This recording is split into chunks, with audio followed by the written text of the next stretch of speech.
فتح فرمائے۔ ایک کسی نے پوچھا تھا کہ یہ بہن نے کہا کہ لوگ یہ کہتے ہیں کہ جی دین سیکھیں، لوگوں سے کہا جاتا ہے، جب ہم سیکھنے کی طرف آتے ہیں تو اب کس سے سیکھیں؟ ایک کہتا ہے چیز جائز، دوسرا عالم کہتا ہے ناجائز۔ جب اللہ ایک ہے، قرآن ایک ہے، تو لوگ الگ الگ باتیں کیوں کرتے ہیں؟ اس کنفیوژن کو کیسے دور کیا جائے؟ دیکھیں، ہم نہیں کہتے دین سیکھیں، آپ کے نبی فرماتے ہیں، اللہ فرماتا ہے، اللہ تعالیٰ فرماتا ہے کہ فَاسْأَلُوا أَهْلَ الذِّكْرِ إِن كُنتُمْ لَا تَعْلَمُونَ، اگر تم نہیں جانتے اہل علم سے سوال کرو۔ اور آپ کے نبی کریم صلی اللہ علیہ وسلم نے فرمایا کہ طلب العلم فریضۃ علی کل مسلم، علم کا حاصل کرنا ہر عاقل بالغ مسلمان مرد و عورت پر فرض ہے۔ اب جب آپ سیکھنے کی طرف آتے ہیں تو چونکہ آپ نے دین کی بنیاد نہیں سیکھی ہوتی تو یہ کنفیوژنز پیدا ہوتی ہیں۔ یقیناً اللہ ایک ہے، قرآن ایک ہے، حدیثیں وہی ہیں، سب اس کو مانتے ہیں، لیکن رائے میں اختلاف کیوں ہو جاتا ہے؟ کیونکہ قرآن ایسا نہیں ہے کہ اتنا آسان ہو کہ ہر ایک بالکل سیدھے سیدھا اس سے مسئلہ اخذ کر لے۔ اللہ تعالیٰ نے قرآن میں ایک آزمائش رکھی ہے، حدیثوں میں آزمائش رکھی ہے۔ اسی لیے نبی کریم صلی اللہ علیہ وسلم نے حضرت معاذ بن جبل رضی اللہ تعالیٰ عنہ کو جب یمن کا حاکم بنا کر بھیجنا چاہا تو پوچھا بما تقضی یا معاذ، اے معاذ آپ کس چیز کے ساتھ فیصلہ کریں گے؟ عرض کی اللہ کی کتاب سے۔ سرکار نے فرمایا فَإِن لَمْ تَجِدْ، اگر آپ اس میں نہ پائیں تو؟ عرض کی کہ پھر میں حدیث سے استدلال کروں گا۔ فرمایا اس میں نہ پائیں تو؟ کہا میں اپنی رائے سے اجتہاد کروں گا۔ اس پہ سرکار نے خوشی کا اظہار فرمایا۔ اس کا مطلب ہے ہر چیز قرآن میں ہو یا آپ کو مل جائے ضروری نہیں، ایسی حدیث میں پھر رائے سے اجتہاد ہوتا ہے۔ جب رائے سے اجتہاد کرتے ہیں تو اس میں اختلاف پیدا ہوتا ہے، ایک اپنی رائے رکھتا ہے، ایک اپنی رائے رکھتا ہے۔ میں آپ سے گزارش کرتا ہوں آپ ترمذی پڑھ کر دیکھیں، صاحب ترمذی ہر حدیث کے بعد بتاتے ہیں کہ اس حدیث سے جو مسئلہ اخذ ہو رہا ہے کون کون صحابہ اس پر تھے، تابعین اس پر تھے، اور کون اس کے خلاف دوسری حدیث سے استدلال کرتے تھے۔ یہی میں نے کہا کہ آپ نے نہ قرآن پڑھا ہوتا ہے، نہ آپ نے ڈائریکٹ کبھی حدیث پڑھی ہوتی ہے۔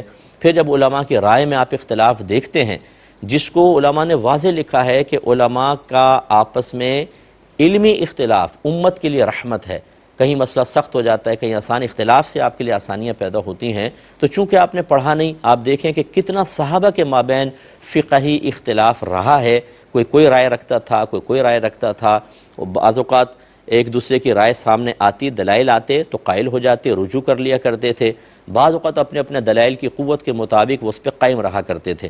لیکن کبھی آپ نے، چونکہ حدیث زیادہ ہمارے بھائی بہن پڑھتے نہیں ہیں، اور اگر پڑھے تو کیا آپ یہ کہیں گے کہ صحابہ کرام کیوں متفق نہیں ہوئے ایک چیز کے اوپر؟ تو اس لیے چونکہ دلائل آپس میں بظاہر ٹکراتے ہوئے نظر آتے ہیں، کبھی قرآن حدیث، کبھی حدیثوں آیات، کبھی احادیث کریمہ، پھر ان میں تطبیق پیدا کی جاتی ہے، موافقت پیدا کی جاتی ہے، اور ہر چیز اتنی آسان اور واضح نہیں ہے۔ اسی لیے اللہ تعالیٰ نے فرمایا اطیعوا اللہ و اطیعوا الرسول و اولی الامر منکم، اللہ کی اطاعت کرو، اس کے رسول کا کہنا مانو، اور ان لوگوں کا جو تم میں حکم والے ہیں۔ اور ایک تفسیر کے مطابق اولی الامر سے مراد ہیں علماء، فقہاء، مفتیان کرام جو تربیت کرنے والے ہیں، احکام بیان کرنے والے ہیں۔ اگر سب کچھ قرآن و حدیث میں ہے، قرآن ایک، حدیث ایک، سب آسان، تو پھر علماء کے پاس آنے کی ضرورت ہی کیوں ہے؟ کیوں فرمایا؟